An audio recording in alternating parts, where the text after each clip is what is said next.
So I want to start out just with a basic standing position. We'll just do a little bit of standing. You want to start out with your feet parallel. If you look at the width of my shoulders, hips, and feet, you want to have those lined up. If I'm wider, I tend to cut out certain connections through the hips that are more easily developed with the feet shoulder width. Then I want to have a little bend in my knees. I don't want to have my knees locked. You don't have to have much bending here, but a little bit. And then the next thing is to have the pelvic girdle roll forward slightly, so you're releasing any pressure in the lumbar spine. You don't want to have any sense of the joints of your spine being compressed. In fact, from there, you want to lift up through the top of your head, so you have a sense of the energy lifting up, and almost as if your whole spine just hangs from above. The next thing you want to have is you want to have your shoulders open, so they're not collapsed. And what I mean by this is you don't want to have your arms just dropped onto the side of your body. You want to actually get the shoulder joint to lengthen out a little bit. As it does, there's a sense of fullness and roundness in the arms. Your tongue, tip of your tongue should relax and touch lightly on the hard palate behind the front teeth. You want to allow your breath to just become calm, very smooth, and to sink into your abdomen. You can do this either with your eyes closed or open. And as you exhale, with each breath, there's a natural relaxation that follows through the body. You want to try to allow that sense of relaxing and dissolving to just release any tension or any block you feel in your body as you stand.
Go ahead and sink down a little more, like you're sitting down into your chair or on a stool, like your arms come up, wrap around.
And then go into the shoulder loosening exercise.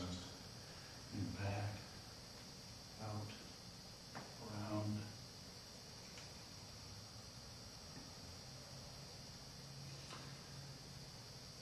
If you notice as I'm doing this, that there's a lot of movement in my lower body.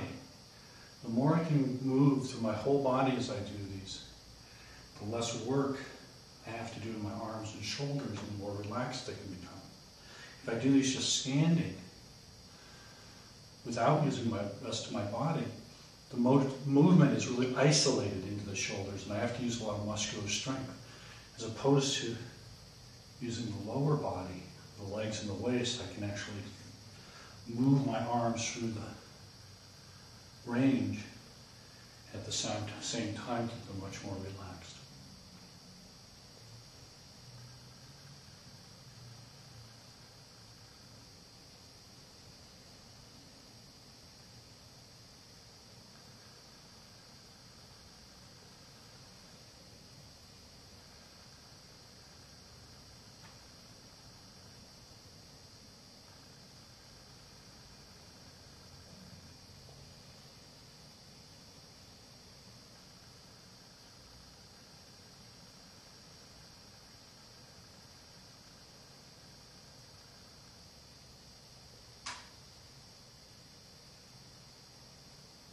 And then reversing.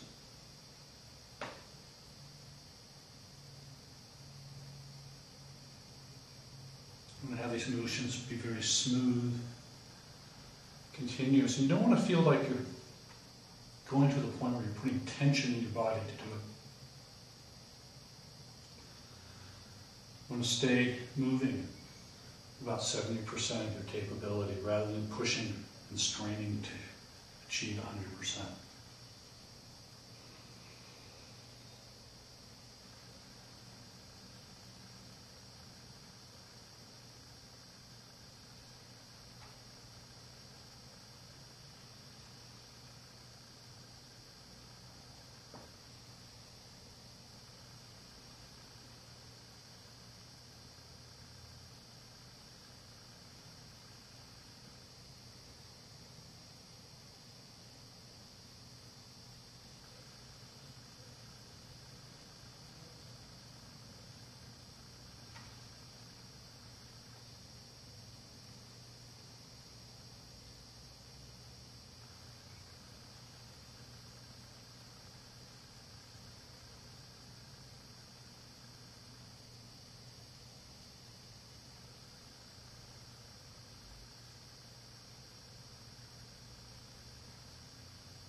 Turn back to neutral.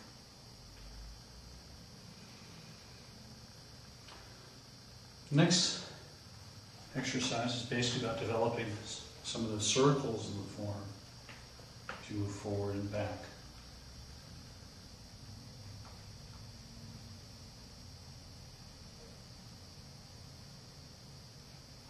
Again, notice that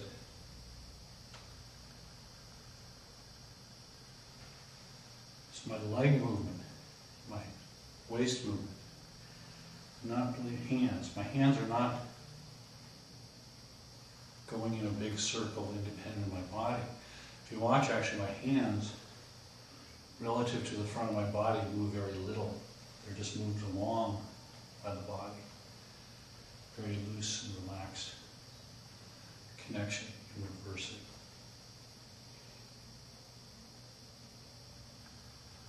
All these exercises are best done starting out with very small circles.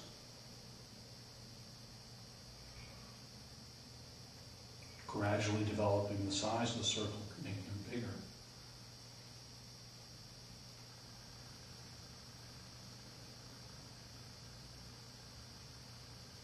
Until eventually they become quite large.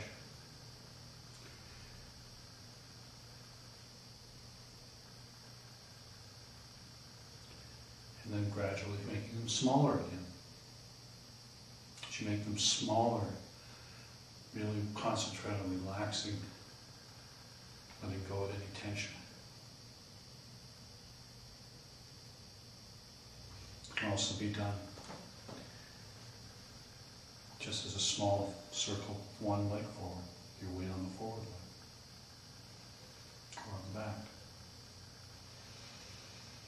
Another one. Circling to the side. Turning the waist.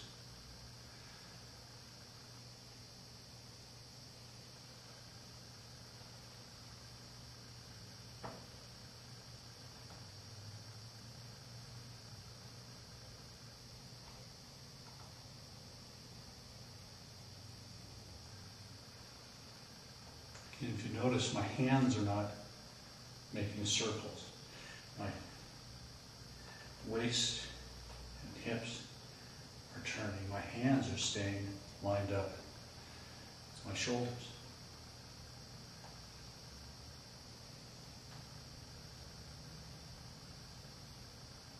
As you do these, it's very important to keep the alignment between the hips and the shoulders together.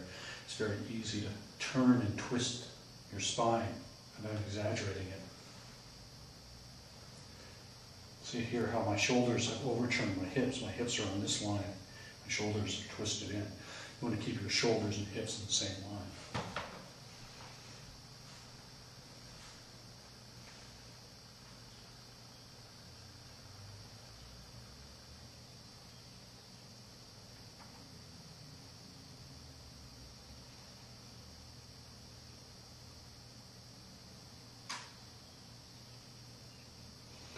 Try to find your own rhythm where you're very comfortable.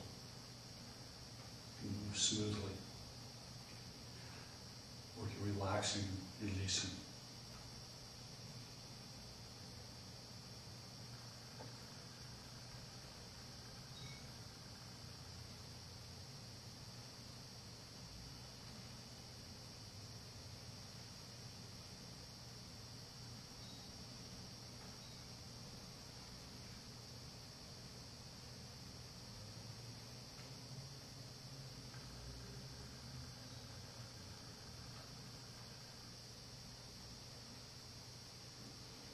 Reverse the circles.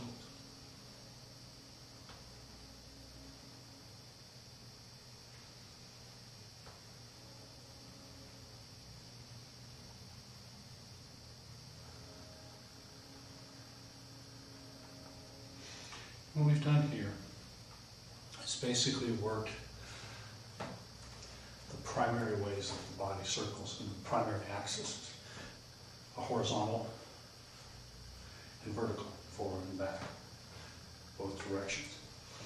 In Tai Chi, you also do the ones that are a little more complex, but this will help you start getting a feeling for having a continuous circling in your body rather than doing movements where you're basically pushing straight lines.